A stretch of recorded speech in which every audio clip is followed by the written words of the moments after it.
ਅੱਛਾ, ਇੱਕ ਬੰਦਾ ਜਿਹੜਾ ਨਾ ਨਾਈ ਦੀ ਦੁਕਾਨ 'ਤੇ ਜਾਂਦਾ ਵਾਲ ਕਟਾਉਣ, ਅਤੇ ਨਾਈ ਅੱਗੋਂ ਨਾ ਬਹਿਸ ਸ਼ੁਰੂ ਕਰ ਦਿੰਦਾ ਜੀ ਕਿ ਬੰਦੇ ਬੜੇ ਤਬਾਹਲ ਹੋ ਰਹੇ ਨੇ, ਅਤੇ ਪਤਾ ਇੰਝ ਲੱਗਦਾ ਜਿਵੇਂ ਅੱਲਾ ਮੌਜੂਦ ਹੀ ਨਹੀਂ ਹੈ, ਯਾਨੀ ਅੱਲਾ ਨਾਲ ਸ਼ਿਕਵੇ ਕਰ ਦਿੰਦਾ ਸ਼ੁਰੂ।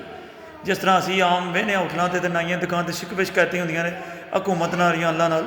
ਨਾਈ ਵੀ ਇੰਝ ਆਂਦਾ ਜੀ ਬੰਦੇ ਬੜੇ ਤਬਾਹਲ ਹੋ ਰਹੇ ਨੇ, ਬੰਦੇ ਬੜੇ ਗਰੀਬ ਨੇ, ਮੁਫਲਸ ਨੇ, ਖਾਣੋਂ ਤੰਗ ਨੇ, ਅਤੇ ਇੰਝ ਲੱਗਦਾ ਜਿਵੇਂ ਅੱਲਾ ਨਾਊਜ਼ ਬਿਲਾ ਮੌਜੂਦ ਹੀ ਨਹੀਂ, ਅੱਲਾ ਵਹਿੰਦਾ ਹੀ ਕੋਈ ਨਹੀਂ ਪਿਆ, ਅੱਲਾ ਇਹਨਾਂ ਦੀ ਮਦਦ ਹੀ ਨਹੀਂ ਕਰਦਾ।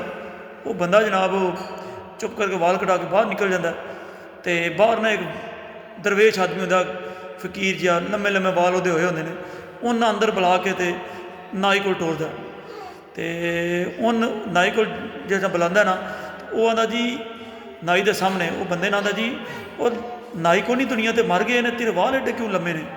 ਅਤੇ ਉਹ ਨਾਈ ਆਂਦਾ ਜੀ ਕਿ ਇਹ ਨਾਈ ਕੋਲ ਆਉਣ ਅਤੇ ਇਹਨਾਂ ਦੇ ਵਾਲ ਕੱਟੀਏ ਨਾ, ਇਹ ਨਾਈ ਕੋਲ ਆਉਂਦੇ ਹੀ ਨਹੀਂ ਤਾਂ ਨਾਈ ਕਿਵੇਂ ਵਾਲ ਕੱਟੇ? ਉਹ ਬੰਦਾ ਇਸ ਗੱਲ ਤੋਂ ਹੁਣ ਸਬਕ ਸਿਖਾ ਰਿਹਾ ਹੁੰਦਾ। ਉਹ ਆਂਦਾ ਜੀ ਇਸੇ ਤਰ੍ਹਾਂ ਜਿਸ ਤਰ੍ਹਾਂ ਨਾਈ ਕੋਲ ਨਹੀਂ ਨਾ ਜਾਂਦੇ ਅਤੇ ਤੁਸੀਂ ਵਾਲ ਨਹੀਂ ਕੱਟਦੇ, ਇਸੇ ਤਰ੍ਹਾਂ ਤੁਸੀਂ ਵੀ ਅੱਲਾ ਕੋਲ ਨਹੀਂ ਜਾਂਦੇ ਅਤੇ ਅੱਲਾ ਤੁਹਾਡੀ ਨਹੀਂ ਸੁਣਦਾ। ਅੱਲਾ ਕੋਲ ਜਾਓ, ਅੱਲਾ ਕੋਲ ਅਰਜ਼ ਕਰੋ, ਅੱਲਾ ਦੇ ਅੱਗੇ ਗਿੜਗਿੜਾਓ, ਅਤੇ ਤਾਂ ਅੱਲਾ ਸੁਣੇ ਨਾ, ਤਾਂ ਤੁਹਾਡੀ ਮੁਫਲਿਸੀ ਦੂਰ ਹੋਵੇ, ਤੁਹਾਡੀ ਅਰਜ਼ ਸੁਣੀ ਜਾਏ। ਅਤੇ ਜੇ ਅੱਲਾ ਕੋਲ ਤੁਸੀਂ ਜਾਓ ਹੀ ਨਾ ਅਤੇ ਅੱਲਾ ਕਿੰਝ ਤੁਹਾਡੀ ਸੁਣੇਗਾ?